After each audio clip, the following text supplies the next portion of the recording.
Hello everyone, good morning. সবাই কেমন আছো? আশা করছি ভালো আছো, সুস্থ আছো। আমরাও অনেক ভালো আছি, সুস্থ আছি। আমি বনি, নতুন একটা দিনে নতুন একটা ব্লগে তোমাদের সকলকে জানাই ওয়েলকাম।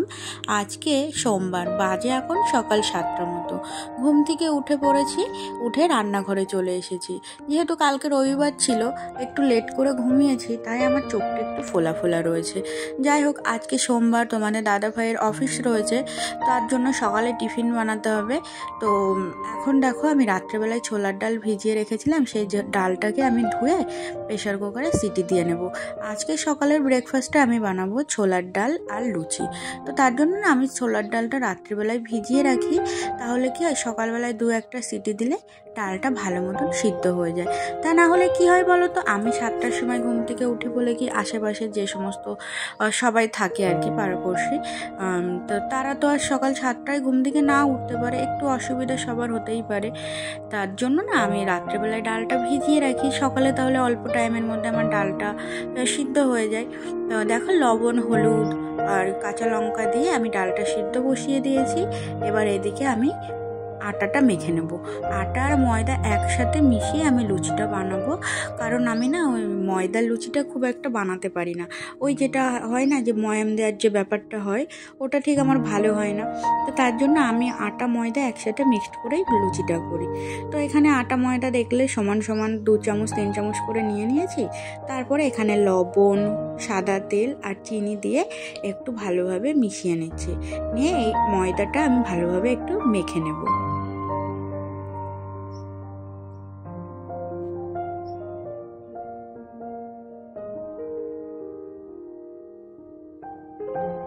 ময়দাটা দেখো ভালোভাবে মাখা হয়ে গিয়েছে, আর একটু নরম নরম করে মেখেছি। এবার এটাকে আমি ঢাকা দিয়ে রেখে দেব।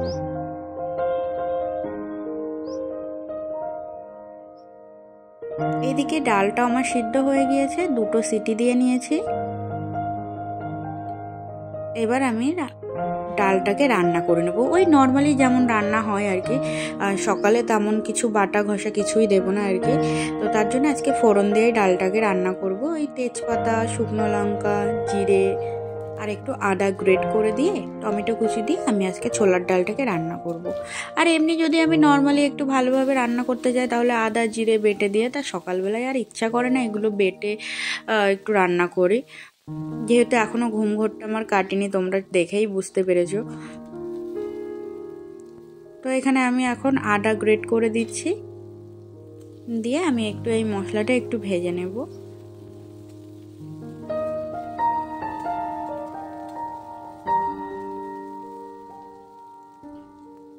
এবার এর ভিতরে ওই যে ছোলার ডালটা সিদ্ধ করে রেখেছি, সেই ছোলার ডালটা দিয়ে দেব। তোমাদেরকে দেখাচ্ছি, দেখো ডালটা কত সুন্দর সিদ্ধ হয়ে গিয়েছে। তোমরাও এই টিপসটা ফলো করতে পারো। রাত্রেবেলায় ডালটা ভিজিয়ে রেখে পরের দিন সকালবেলায় তোমরা ডালটা যখন রান্না করবে, তখন সময়টাও কম লাগবে আর তাড়াতাড়ি হয়ে যাবে। তো দেখো, আমি এদিকে ঢাকা দিয়ে ডালটা রান্না করে নিয়েছি। এবার লুচিটা আমি করে নেব। তার জন্য লুচি করার জন্য আমি আটাটাকে একটু মেখে লেচি কেটে নিচ্ছি। এবার ওই লেচিগুলোকে একটু সমান করে গোল করে নিচ্ছি। তোমরা দেখতেই পাবে যে এই আটা আর ময়দা একসাথে লুচি করলে কত সুন্দর হয়। তো দেখো, এখানে আমি লুচিটা বেলে নিচ্ছি, নিয়ে আমি এবার ভেজে নেব। আর দেখো, দেওয়ার সাথে সাথে কত সুন্দর ফুলে গেছে। আমি কিন্তু তেমন কোনোভাবে ময়াম বলো বা তেমন বেশি ময়দা বলো, আমি কিন্তু সেরকম কিছুই দিইনি। নর্মালি যেরকমভাবে আর কি করি, তা দেখবে প্রত্যেকটা লুচি এত সুন্দরভাবে ফুলবে যে ময়দার লুচি মনেই হয় না যে নিজের ইচ্ছায় করি। আর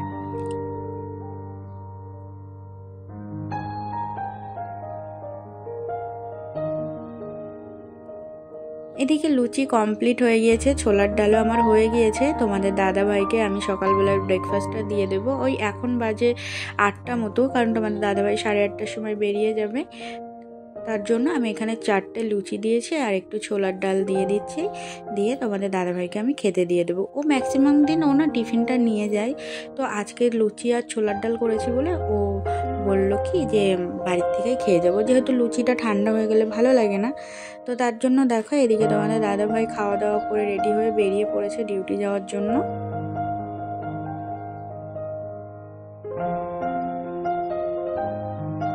রোজকারের একই ডিউটি, সোম থেকে শনি সকালবেলায় ঘুম থেকে ওঠে আর ফ্রেশ হয়ে খাওয়া দাওয়া করে কোনোদিনও টিফিন নিয়ে গেল তো গেল, তা না হলে হচ্ছে বাড়ির থেকে টিফিন করে যায়, বা এই যে আবার সেই 12:30টার সময় আসবে, এত টাইম বাড়িতে আমি একাই থাকবো। যাই হোক, ও চলে গেল। ও চলে যাওয়ার পরে আমি ঘরে চলে এসেছি। ঘরে চলে এসে আমি যে সকালের যে বাসনগুলো হয়েছে মোটামুটি, সেই বাসনগুলোকে আমি একে একে মেজে নিচ্ছি।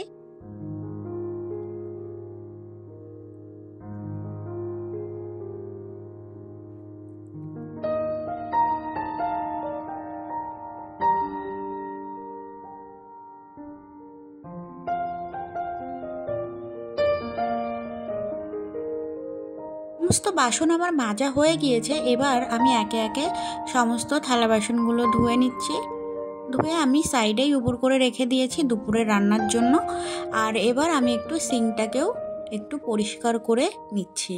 সকাল দুপুর রাত্রেবেলায় রান্না করার পরে সিঙ্কটাকে পরিষ্কার করে রাখলে ভালো হয় আর কি। তারপরে দেখো আমি আমার সকালের ব্রেকফাস্ট নিয়ে নিয়েছি আর সেটাকে আমি খেতে বসেও পড়েছি। আমি খেতে থাকি, তোমরা আমার ভিডিওটি কন্টিনিউ দেখতে থাকো। সকালের খাবার খাওয়ার পরে একটু রেস্ট নিয়েছিলাম, তারপরে চলে এসেছি ঘরটাকে মুছে নেওয়ার জন্য। আর একটু ডেটল দিয়ে ঘরটা মুছে নেব, কারণ এখন তো গরমকাল, পিঁপড়ে হয়, যে কারণে একটু ডেটল কিংবা ফিনাইল দিয়ে ঘরটা মুছলে পিঁপড়ে হওয়াটার মানে খুব কম হয় আর কি। তো তোমাদের সাথে আজকে কিছু কথা শেয়ার করব। যেরকম আমি যে এই ভিডিওগুলো করি আর কি, তাতেও না কিছু মানুষের এত প্রবলেম হয়। আমি একটা কথাই ভাবি যে আমি তো ঘরে বসেই আমি আমার যে কাজগুলো করি সেটাতেই আমি ভিডিও করে তোমাদের সাথে শেয়ার করি, তাতেও কেন মানুষের এত অসুবিধা বুঝি না। তো যদি কেউ কোনো কাজ করে উপরে উঠতে যায়, তাকে কিভাবে নিচে নামাতে হয়, তো আশেপাশের মানুষজনদেরকে দেখে শেখা অবশ্যই দরকার। তারপরে আরেকটা কথা বলি, এই যে 3,500 আমার ফ্যামিলি রয়েছে, তো তারা তো নিশ্চয়ই আমি যে কাজগুলো করি বা আমার যে ভিডিওগুলো আমি করি তাদের ভালো লাগে বলেই তারা আমার সাথে আছে। তা না হলে তো অনেকেই অনেক দিন আগে আমাকে আনসাবস্ক্রাইব করে দিত। আমি বুঝি না যে মানুষের কেন এত সব কিছুতে সমস্যা। যাই হোক, ঘরটা মোছা হয়ে গিয়েছে, তারপরে চলে এসেছি বাইরের ব্যালকনিতে। যে আর কি বলতো, এই ব্যালকনিটা মাঝে মধ্যে ধোয়া হয়। গাছে জল দেওয়ার পরে যে মাটিগুলো হয় না, সে মাটিগুলো সব ওই ব্যালকনিতে পড়ে যায় আর কি। তার জন্য না একটু মাঝে মধ্যে ব্যালকনিটাও ধুয়ে দিতে হয়, তা না হলে সমস্ত বালি আবার ঘরে যায়।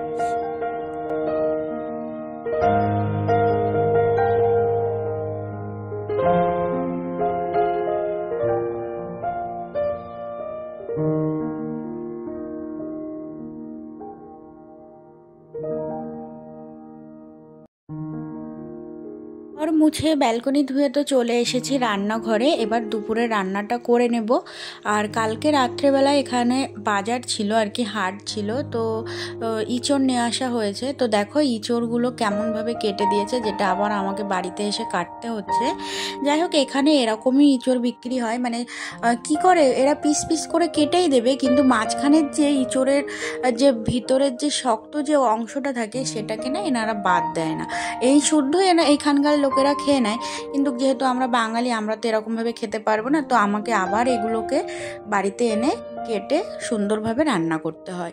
আর আমি একটু তেলও নিয়ে নিয়েছি, তাহলে কি হবে, মানে ওই আঠাটা আর কি লাগে না। অনেকে কি করে আবার এটা জলের ভিতরেও রেখে দেয়, কিন্তু আমি আর জলের ভিতরে রাখলাম না, আমি তেল দিয়েই ইঁচড়টাকে কেটে নিয়েছি। তারপরে আলুটাও কেটে নিয়েছি।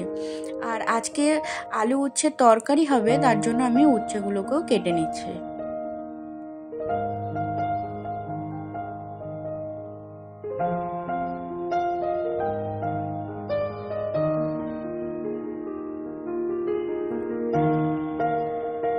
সমস্ত সবজি কেটে ধুয়ে আমি পরিষ্কার করে রেখে দিয়েছি। এদিকে চিংড়ি মাছও আমি রেখে দিয়েছি, এঁচোড় করার জন্য মশলাও কেটে রেখেছি, চালও ভিজিয়ে দিয়েছি। এবার আমি স্নানে চলে যাব। তো বন্ধুরা, আমি স্নান করে চলে এসেছি। এদিকে আমার পুজোটা দেওয়া কমপ্লিট হয়ে গিয়েছে, বাকি রইলো শুধু আমার রান্নাটা। এবার রান্নাটা আমি সেরে নেব। আর পুজো করা হয়ে গিয়েছে, আর আমি এই ভিডিওটি পুজো করার পরেই করছি, তোমাদের সাথে সেটা আমি বলে দিলাম। আর পুজো দেওয়ার ফুল ব্লগ আমার চ্যানেলে আপলোড করা আছে, তোমরা চাইলে দেখে আসতে পারো। পুজো দেওয়ার পরে চলে এসেছি রান্নাঘরে, আর ওদিকে আমি ভাত বসিয়ে দিয়েছি। এদিকে ইঁচড়ের মশলাটা আমার কষানো হয়ে গিয়েছে, আমি ইঁচড়গুলোকে সব দিয়ে দিচ্ছি। দিয়ে আমি এঁচোড়টাকে এমনি রান্না করে নেবো। এমনি নর্মালি যেরকমভাবে এঁচোড় চিংড়ি করা হয় আমি আজকে এঁচোড় চিংড়ি করব। তো যেরকম নর্মালি সবাই এঁচোড় চিংড়ি করে সেরকমভাবেই করব। আর এদিকে এঁচোড়টা আমার কষানো হয়ে গিয়েছে রান্না, এবার আমি গরম জল দিয়ে দিচ্ছি। তোমরা সব সময় রান্নাতে গরম জল ব্যবহার করলে টেস্ট কিন্তু খুব ভালো হয় গরম জল দিয়ে রান্না করলে। এবার আমি ঢাকা চাপা দিয়ে এঁচোড়টাকে রান্না করে নেবো। আর এদিকে ভাতটাও আমার হয়ে গিয়েছে, রান্না বান্না কমপ্লিট। দুপুরের মেনুতে কি কি আছে তোমাদেরকে আজকে বলে দিই। আছে ভাত, এঁচোড় চিংড়ি, আর রয়েছে উচ্ছে আলুর তরকারি, আর করেছি চিংড়ি মাছ ভাপা। এই চিংড়ি মাছ ভাপাটা একদমই সোজা, তোমাদের সাথে আমি একদিন অবশ্যই শেয়ার করব। তারপর তোমাদের দাদাভাই বাড়িতে চলে এসেছিলো আর ওকে খেতে দিয়ে দিয়েছিলাম। আর পরে আমি ভাত নিয়ে বসেছি, এখন আমি ওকে চিংড়ি মাছ ভাপাটা দিয়ে দিলাম। আর আমরা খেতে থাকি, তোমরা আমাদের ভিডিওটি দেখতে থাকো। আর ভিডিওটি যদি ভালো লেগে থাকে তাহলে অবশ্যই like, comment, share and subscribe করে আমাদের পাশে থেকো।